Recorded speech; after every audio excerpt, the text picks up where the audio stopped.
G'day viewers, welcome to a late weekend edition of TFU. Hello viewers, Hegan, thanks so much for having me on your screens again. I really appreciate it. I was sick, but I'm not as sick and I'm back. Yay! And that's why I made it a bit late, because AIDzee was going to be available to do it today, so I wanted to wait to make it a special occasion. And it is a special occasion, there was cake. Yeah, there was actually cake when he came around to do it, so he's pretty happy about that. I am ecstatic about that. Last time I got cake, it wasn't my cake, it was someone else's cake, and they've left it there because the kid who was supposed to have a birthday died, and they were there waiting at the surprise party, and didn't they get a surprise?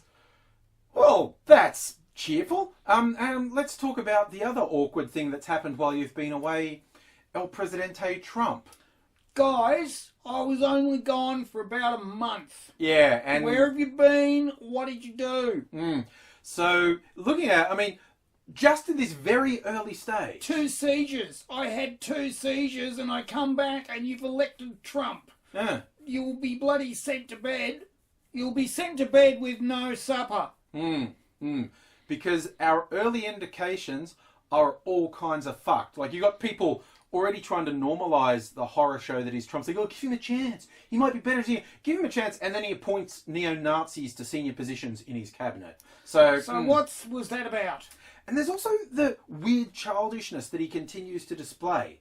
It is weird, because you're starting to think, okay, how do you maintain this weird childishness, this petulant childishness? How do you maintain that? Or is it just an act? That's the thing. I'm torn somewhat between, is Trump the petulant child he appears to be, or is he an evil genius that distracts from his real fuckery with his shallow crap? Like, everyone was up in arms when he did these stupid tweets about the cast of the stage show Hamilton, who did this very nice, respectful curtain call when Vice President-elect Pence was in the audience that said, hey, we're scared of what you propose because we're feeling like we're going to be on the receiving end of some nasty shit. But why don't we all work together? That would be super. And it was a really positive message, but just saying, hey, dude, you came and saw our show, but we're scared that you're going to royally fuck us up. How about not? How about we do stuff together? And Trump called that disrespectful and mean and said they should apologise. And he said this bizarre line about the theatre should be a safe space. Which is just all kinds of mental, but it's also the choice of those words, safe space, because those on the right have been deriding those on the left, saying, oh, you all just want safe spaces. So is he that stupid that he used that phrase in a theatre which is definitely not meant to be a safe space, or was that really deliberate and calculated? Exactly. He's either really stupid or really smart. He's either really, really stupid or really, really quite smart.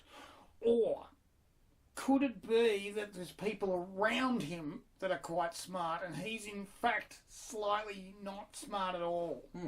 And see, if they encouraged him, or if he came up with it himself, do something really shallow and stupid and trivial to cover up the fact you've just paid out $25 million in a fraud lawsuit to settle it, which I think is possibly completely unprecedented. I don't think anyone going into the presidency has paid off $25 million in a fraud lawsuit. That's pretty fucking serious. That's pre-presidency.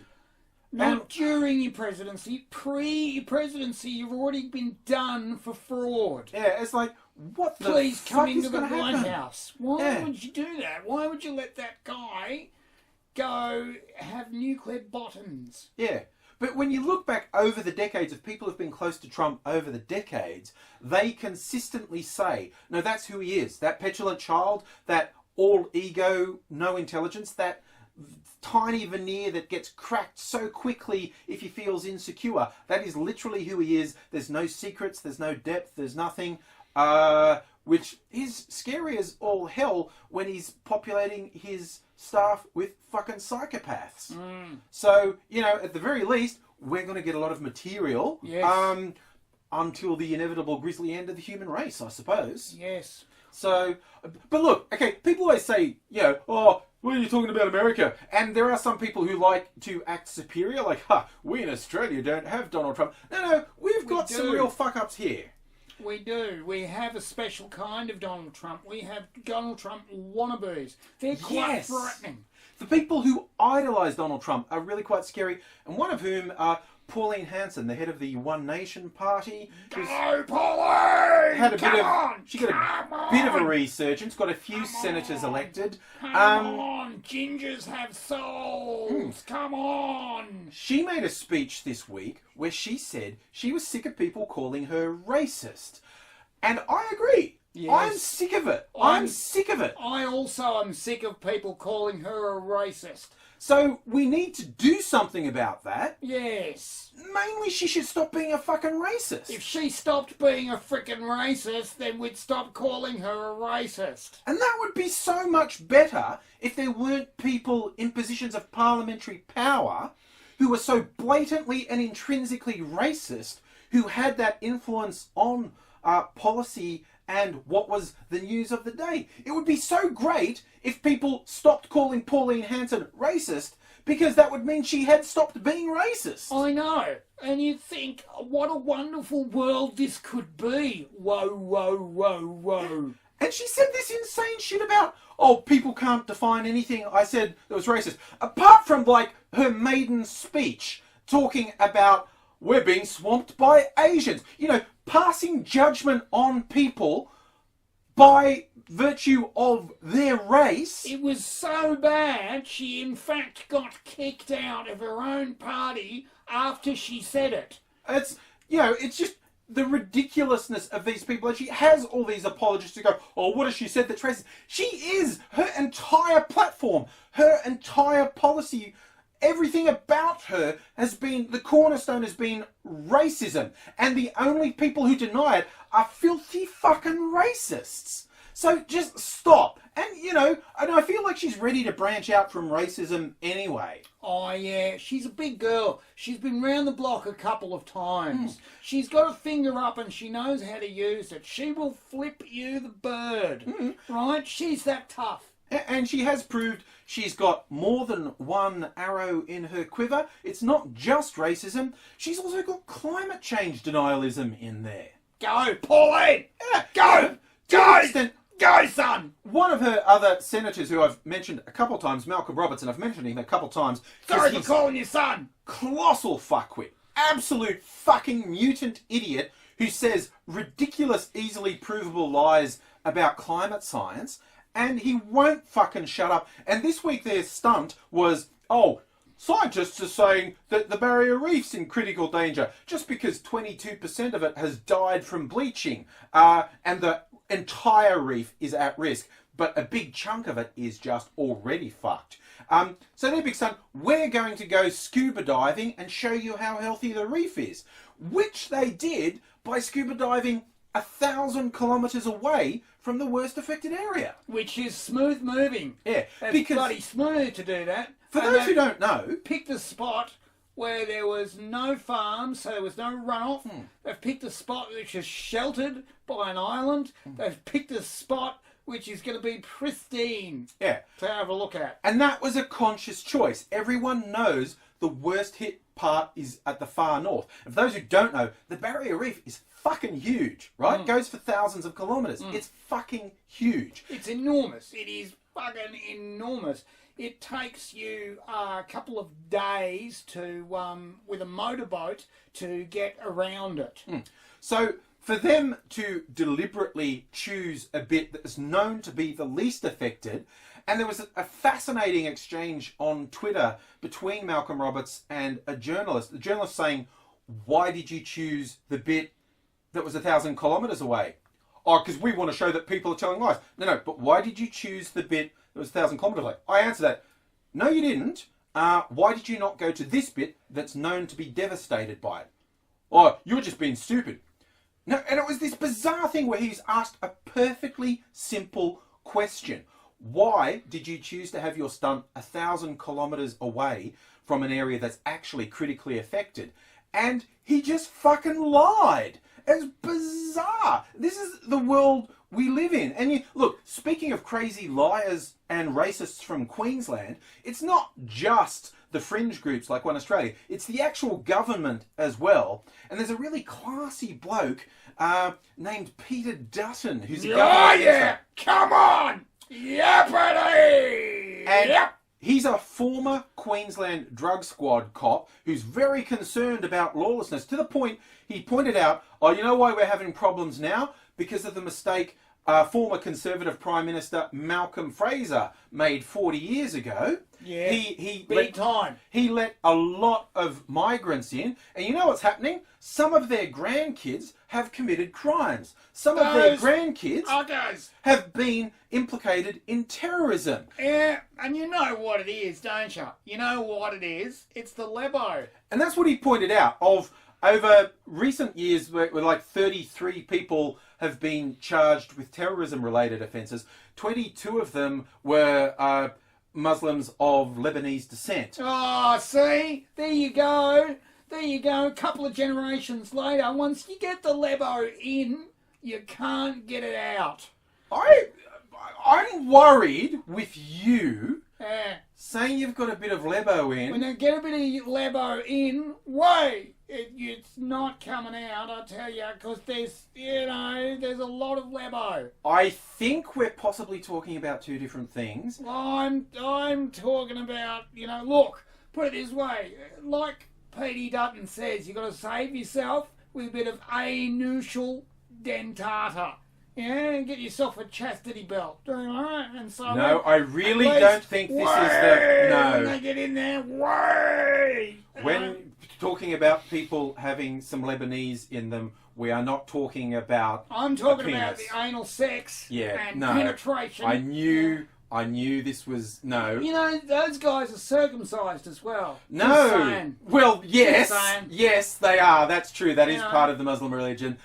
But not actually the topic that we were talking about. We're really talking about... P.D. Dutton would love to hear this. You should probably link us to him as we go across. I was going to continue on with my sexualising of the Lebo, but, not a lot up here, but a lot down there. You know what I'm saying? Again, what have we got? You measure a screen by this way. Well, I'm saying they measure and measure up. Those boys. But to get to the Lebanese issue that Peter Dutton wanted to bring up, and what his defenders say, they go, he's just telling the truth. He's just showing statistically that these guys were implicated in these crimes. So if you looked at the Australian Lebanese Muslim population and the 22 guys who... No, stop it. We're just talking about the guys who were charged with these particular crimes, not any of the depravity that you've gotten involved in. We're leaving that Not go. Not all of them will. No. Some of them won't. Some of them will go, look, it's the puss or nothing for me. But not yours, and I won't. So I go, look, I'm down on my knees, I'm begging you please to come home. And I just say, I'll go for that. You can look up another phone number in your terrorism handbook. Because they're not real bright, these boys. If someone, look, and the ones who have done, and look, just as an aside, anyone who does this whole, I'm preaching jihad stuff, fuck them, man. Throw them in a hole somewhere. Fuck that bullshit. I actually get really angry at the whole home, and they're real. Look, I've got a hashtag. Hashtag douchebags. I'm going to put that down. Look, the homegrown terrorists bug me way more than the people in the Middle East. I mean, they're getting bombed and rained on and they get a bit of retribution. And the fuckwits in groups like ISIS who have this deranged idea of global holy war, fuck them. But when the people have been brought up in a nice country, in a good environment, and this tiny minority of them still pull this shit, fuck those guys. I actually just wanted to make that quite clear. But when Dutton's going, see, there was 22 of them that charged. Out of the population, that's like about 1 in 3,600 things.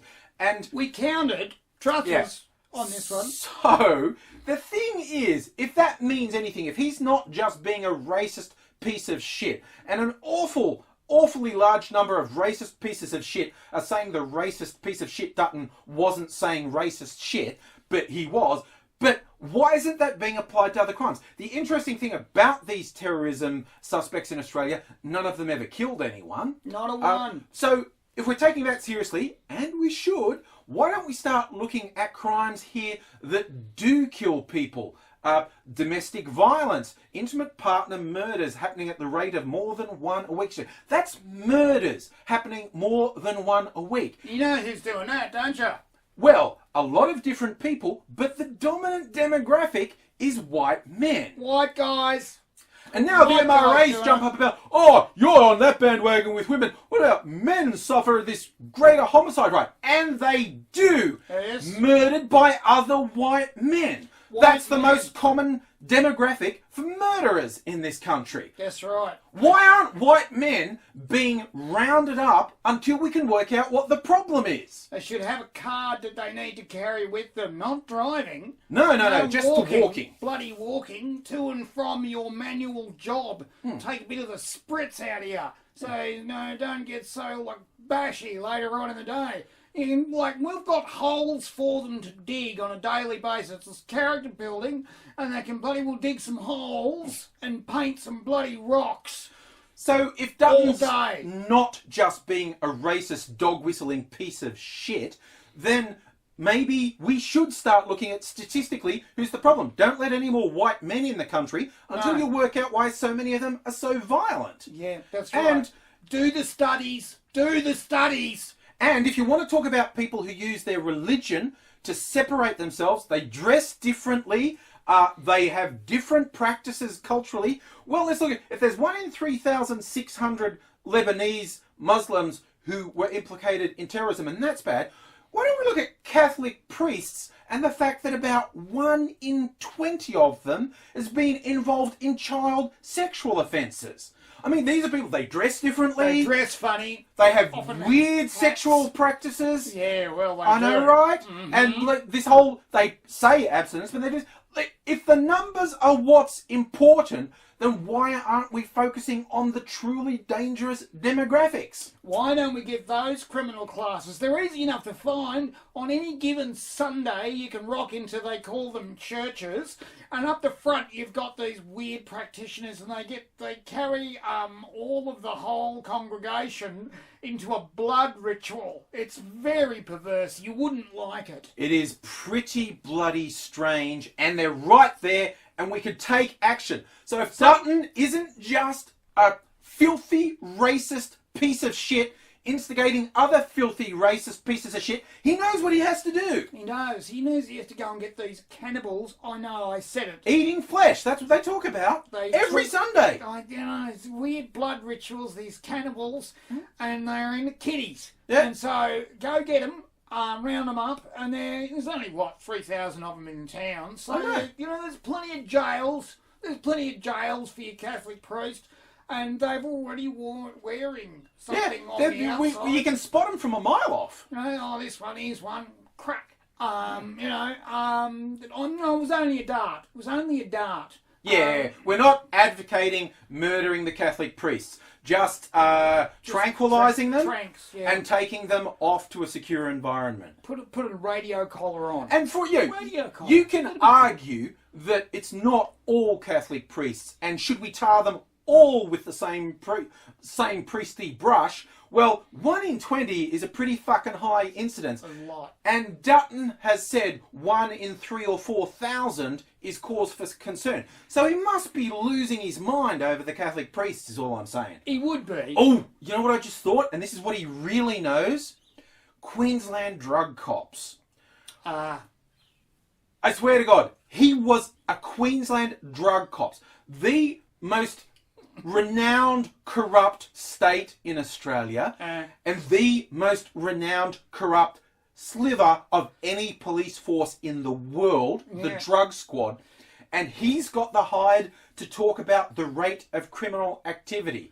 If you could really investigate his career as a drug cop in Queensland and find no irregularities, that would be a fucking miracle. He would be the only one. So I'm not saying Peter Dutton was almost definitely corrupt, violent, and actually dealing in drugs when he was on the drug squad. I'm just saying that an enormous amount of Queensland drug cops have been found to do that. They have been found to do that So, on a regular basis. If we're tarring if one of them tars everyone, I think we know what we need to do with Peter Dutton, and that's get him the fuck out right fucking now.